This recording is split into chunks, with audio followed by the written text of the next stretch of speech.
بسم اللہ الرحمن الرحیم۔ ناظرین، آج کا پانچواں اور آخری ولاگ اسلام لانے والوں کے خصائص، پیج ہے 111۔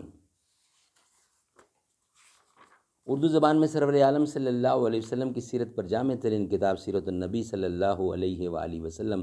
رائٹر ہیں اس کتاب کے علامہ شبلی نعمانی رحمۃ اللہ علیہ، علامہ سید سلیمان ندوی رحمۃ اللہ علیہ، جلد سوم۔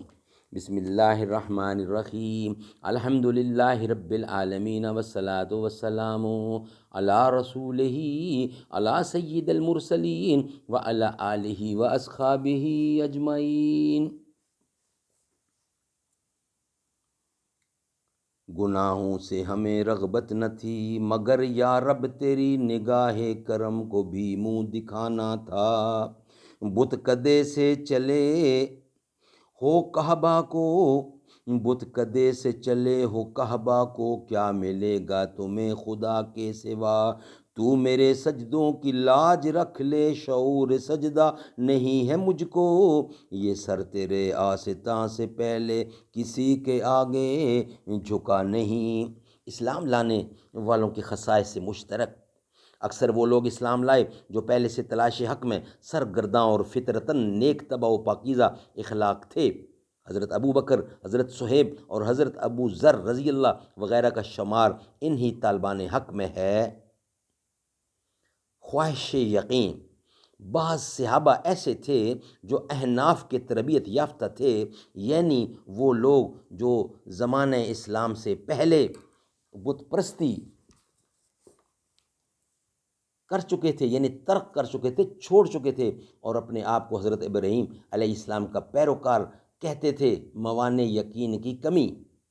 یہ امر سب سے مشترک تھا کہ یہ لوگ قریش کے مناسب نظم میں سے کوئی منصب نہیں رکھتے تھے، بلکہ اکثر ایسے تھے، مثلا عمار رضی اللہ، خباب رضی اللہ، ابو فقیہ رضی اللہ، صہیب رضی اللہ وغیرہ، جن کو دولت و جاہ کے دربار میں جگہ بھی نہیں مل سکتی تھی۔ معانے کی کمی۔ قریش سے بڑھ کر اسلام کا کون دشمن ہوگا؟ لیکن ان کی دشمنی کے کیا اسباب تھے، یہ انشاءاللہ ہم پیش کریں گے نیکسٹ ویلاگ میں۔ آج کا جو ویلاگ ہے وہ کمپلیٹ ہوا، یعنی آج کے پانچوں ویلاگ ہمارے کمپلیٹ ہوئے۔ نیکسٹ انشاءاللہ بقیہ ایسا کل نیکسٹ ویلاگ میں پیش کیا جائے گا۔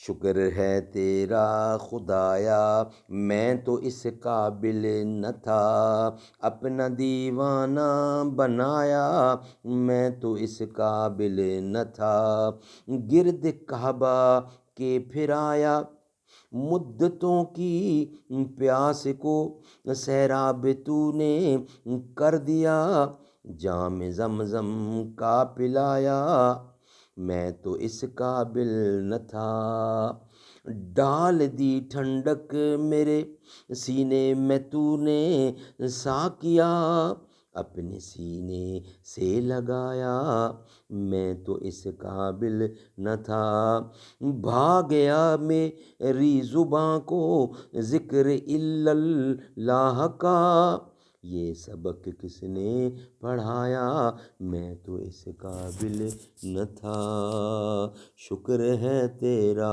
خدایا، میں تو اس قابل نہ تھا۔